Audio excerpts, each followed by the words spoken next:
Hey, you guys, thanks for tuning in to another episode of Life Coaching with MDR. I'm gonna jump right in because somehow I ain't got enough space for my video and it keep going out, but I'm gonna keep pressing forward because the devil is a lie. So, I want to talk about being safe. You know, the word that the umpires say when you get to the end of the what is it? I used to play softball. When you get to the home base and they throw the ball and he says, "You safe, right?" Um, we want to be able to feel safe.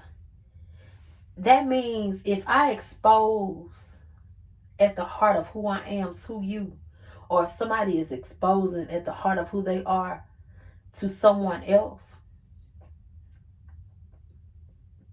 they first need to feel safe. Now, some people tell anything. But I'm talking about the people that struggle with the whole, can I share this with them? And then they trust you enough to share it with you. And then what you do is you take what they shared and you share it with somebody else. First, that wasn't your business to tell. Second, that wasn't your business to tell. Third, that wasn't your business to tell.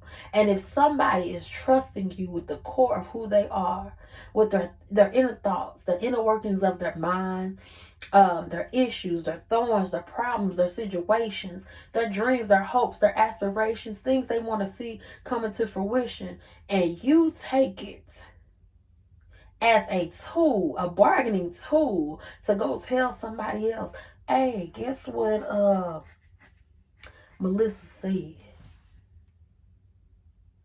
Why? Why? Guess what she going through? Why? Why? And if you in turn don't like your business to be shared, why in the hell would you go share somebody else? What are you gaining? I always think of this. What are you gaining by sharing someone else's business? Is it going to get you more money? Is it going to get you more peace? Is it going to take you from one level to the next?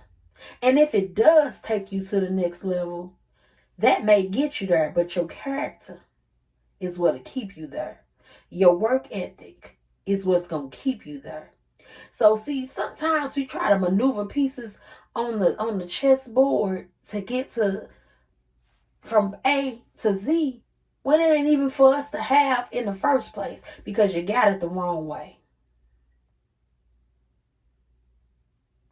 And all you have to do sometimes is just stand still and be quiet and let God do what he gonna do for you. We got our hand in every cookie jar, trying to taste every cookie to see which one is better than the next, when all we gotta do is take our hands out and let God give us the cookie that he wants us to have.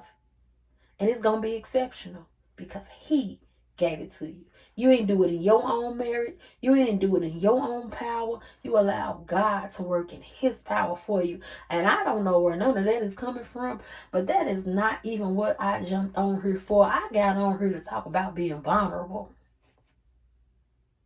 So I hope that blessed whoever that was for.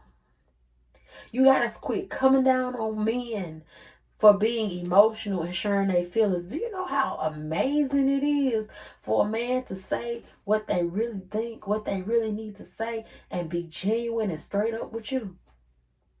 Because it's rare. Because they've been taught time after time after time that it's soft to be emotional. It's soft to have feelings. Real men don't do this. Real men don't do that. Blah, blah, blah, blah, blah, blah. We need to change the narrative. Allow these men to have a safe place in their homes, at their jobs, in the grocery store if they feel like breaking down and cry, because people are carrying some heavy stuff. I sometimes carry heavy stuff. And I'm not talking about bags. I'm talking about stuff that's in my mind and in my heart. Some of us are walking around carrying some heavy stuff and we just need to cry and have a release. But we can't because we're scared of what everybody else gonna say. What are they crying for? What's going on in their lives that's got them so broken? That's got them so distraught? I got to know what's going on in her life that got her leaning over her grocery basket in the store with all these people watching.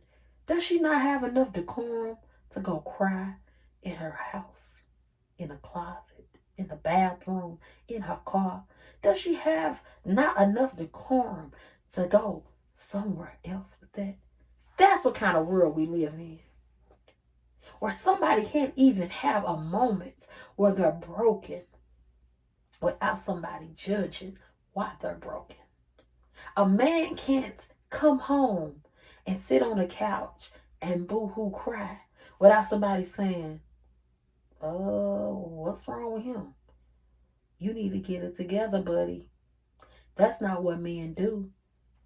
Men don't act like that. Suck it up, buttercup.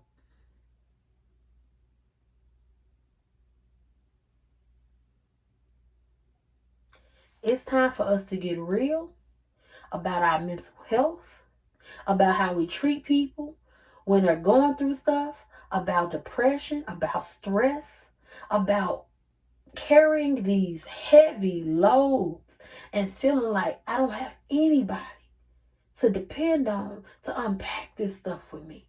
It's about time we get serious. It's about getting counseling, about getting therapy, about finding out what is the root of our trauma. I've been through some things in my life. And if I told you about it, you wouldn't believe it. You wouldn't believe it because the way I carry myself, in spite of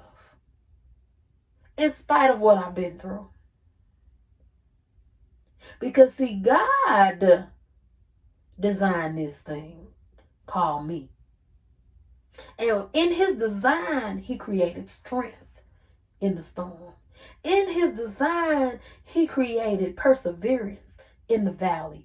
In his design, he calls me to smile when I should be crying. Because that's how he made me. And that's how he made you. So I know sometimes we find ourselves in situations we have no doubt we're not going to make it. Some of us are there now saying, I'm definitely not going to make it out of this. I don't even see it. I can't see it. It's too much. It's too much. And we need to have people that say, no, it's not too much for God to handle. And not only him, I got your back, and mean it. Stop just being words in the moment that it sound good in. No, you need folks that's going to show up in your life and show out on your behalf.